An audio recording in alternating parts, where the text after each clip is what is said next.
Hello and welcome to the Art of Caro. In this video I'm going to be making a shirt.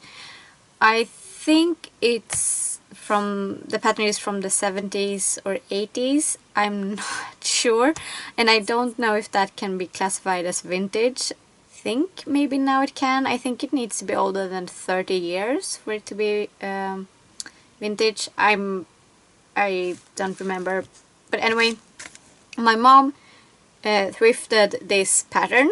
It's has some annotations and stuff, and has been used, and the instructions has some damage, so I don't have all the instructions. Let's see. This is how I'm gonna do the short-sleeved version for this video. So I've already done a mock-up, and I did some alterations to the pattern after that. I raised the waist a little bit, and then I widened it around my hip and butt area because it was a little bit too tight. This pattern,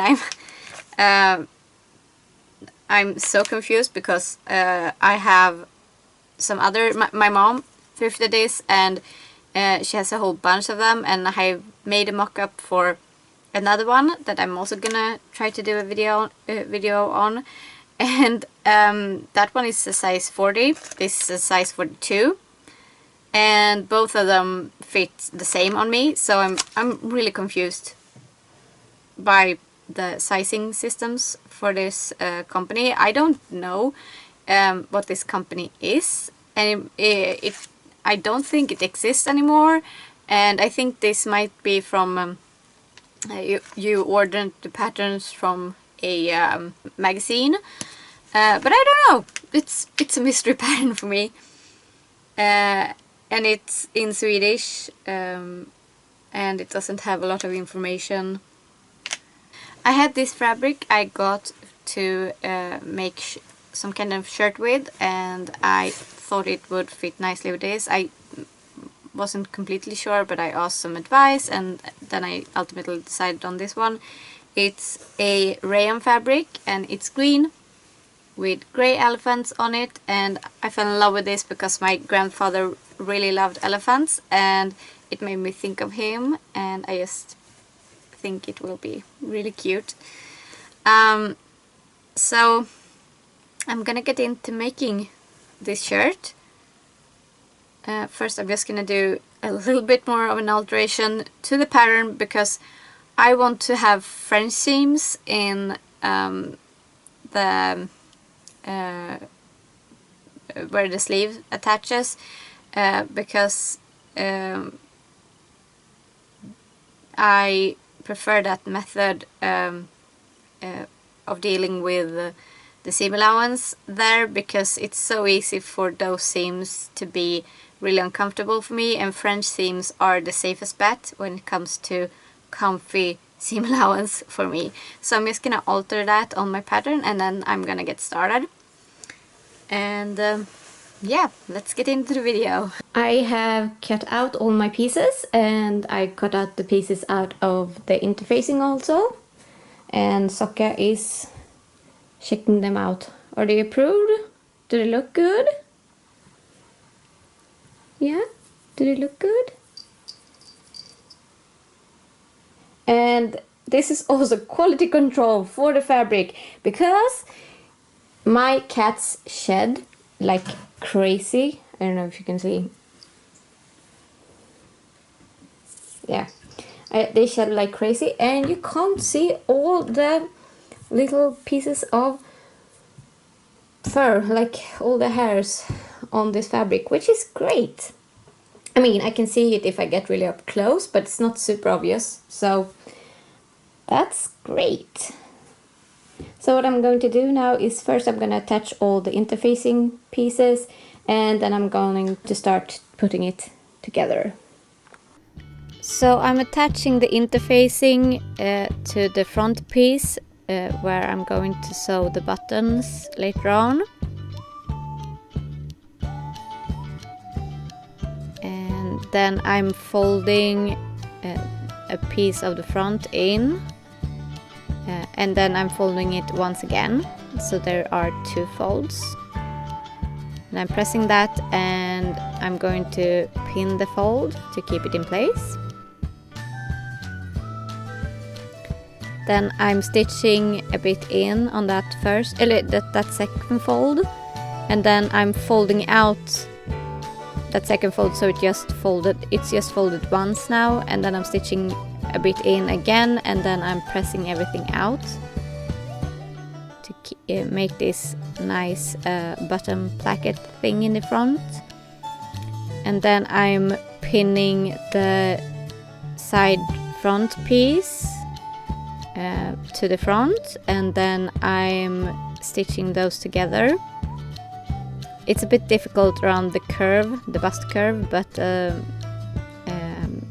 with some patience it will work out. And then I'm pressing that seam open, and this is how I finish all the seam allowances in this garment, except for the ones I'm going to show differently, so just assume that this is how I do it for the other ones.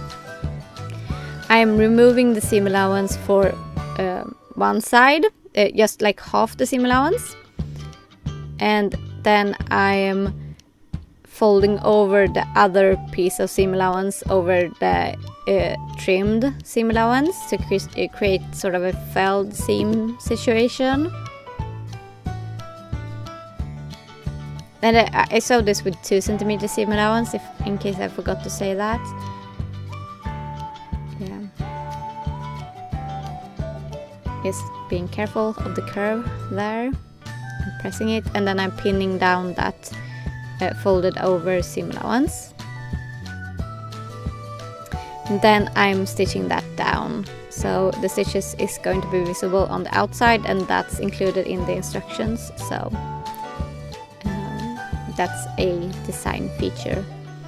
Then I'm pinning the back side pieces to the back, and then I'm stitching those together using 2 cm seam allowance.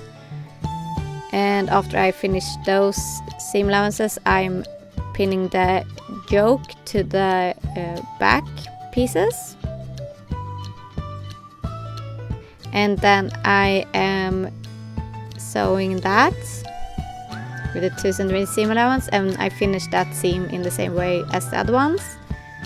Then I'm pinning the side seams together and the shoulder seams together. And I'm stitching the side seams as well as the shoulder seams with a 2 cm seam allowance, and finish them with the felled seam, just as I did with the first one I showed. Then I'm attaching interfacing to the outer collar, or the outer collar part, and then that's the inner collar part. And then I'm pinning those 2 collar pieces together.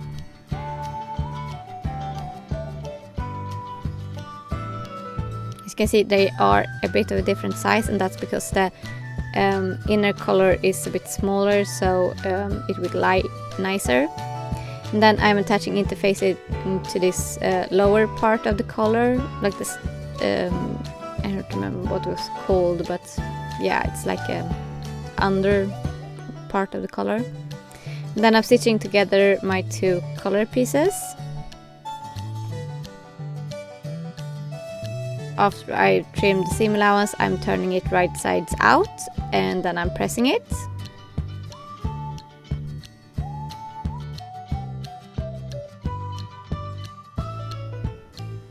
Making it look all nice. And then I'm pinning on the lower part of the collar. And it's pinned to each side, making sure everything lines up.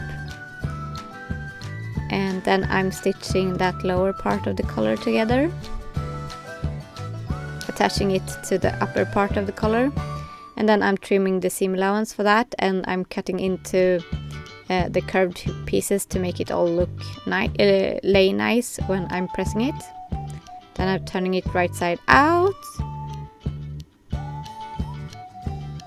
and it was a bit fiddly, and then I'm pressing it.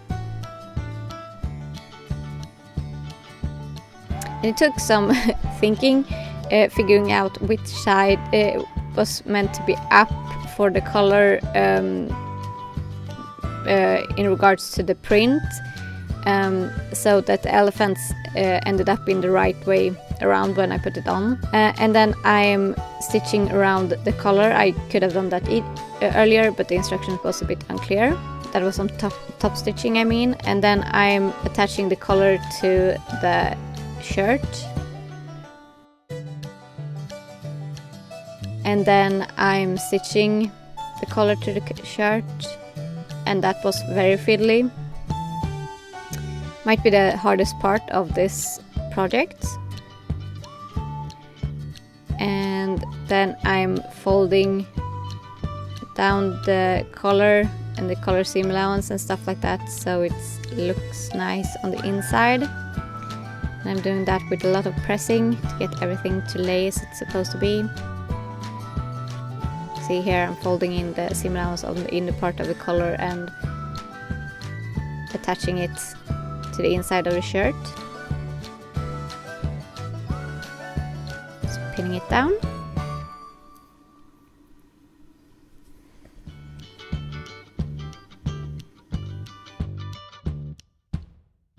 Then I am basting the inside of the collar to the shirt.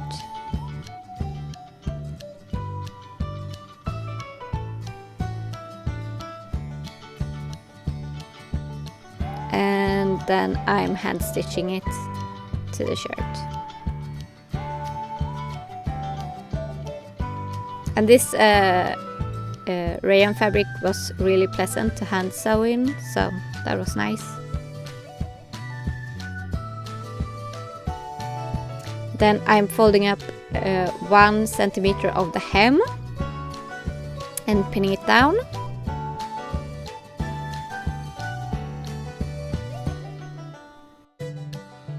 And then I stitch down that 1 centimeter.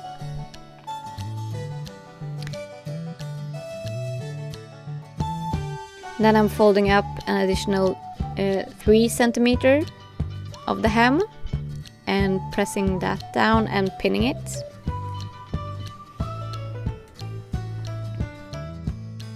And I'm getting some help from Sokka. He really wanted to hang out on the iron board with me. And then I'm stitching down that hem.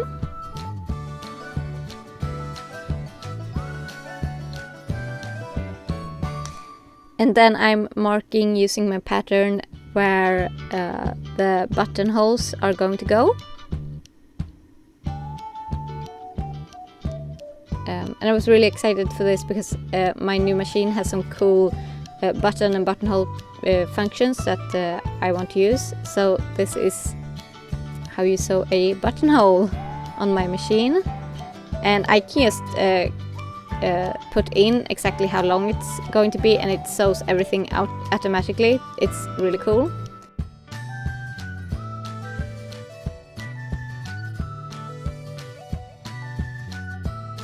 Then I'm seam ripping up the buttonholes and marking where the buttons are going to go.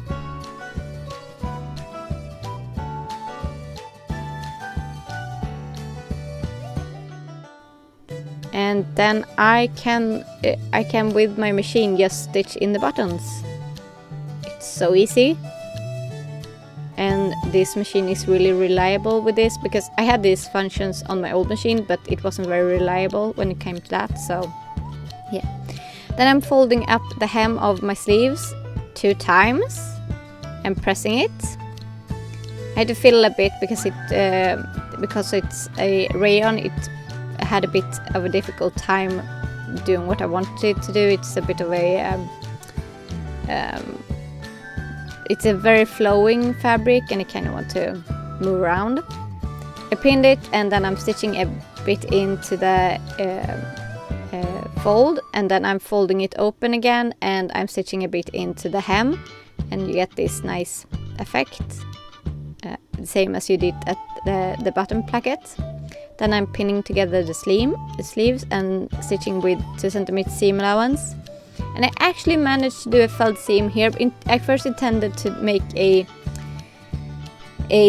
French seam, but I forgot, and then I had to do a felt seam, and that's not great to do on sleeves like this, but I managed to do that, so I'm very happy with that because it looks a lot cleaner and it's a lot nicer in the end. Then I'm doing 2 rows of easing stitches around the sleeves.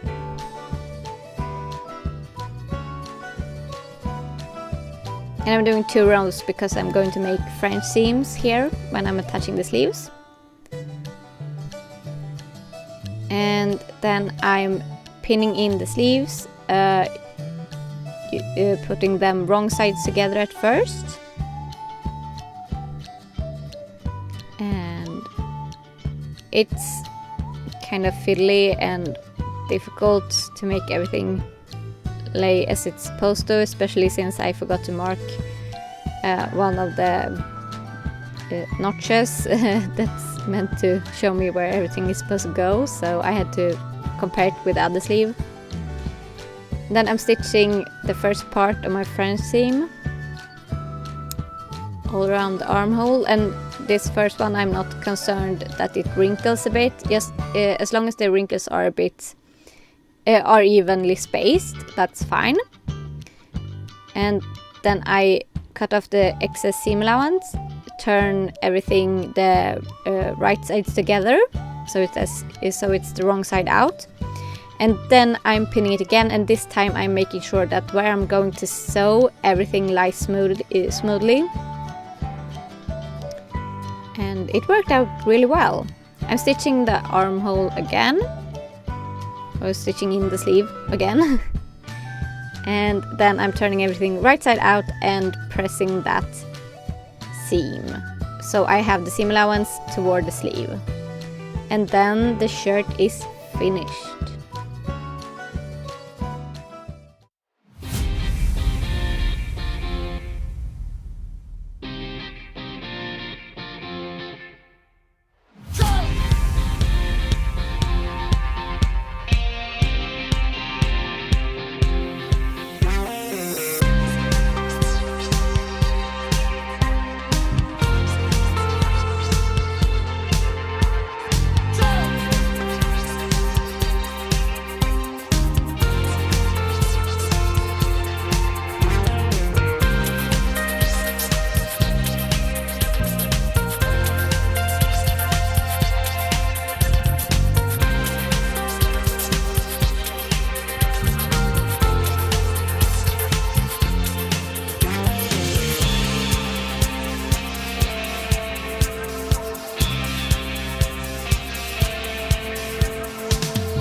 And that's it for the video, and I'm so happy with this.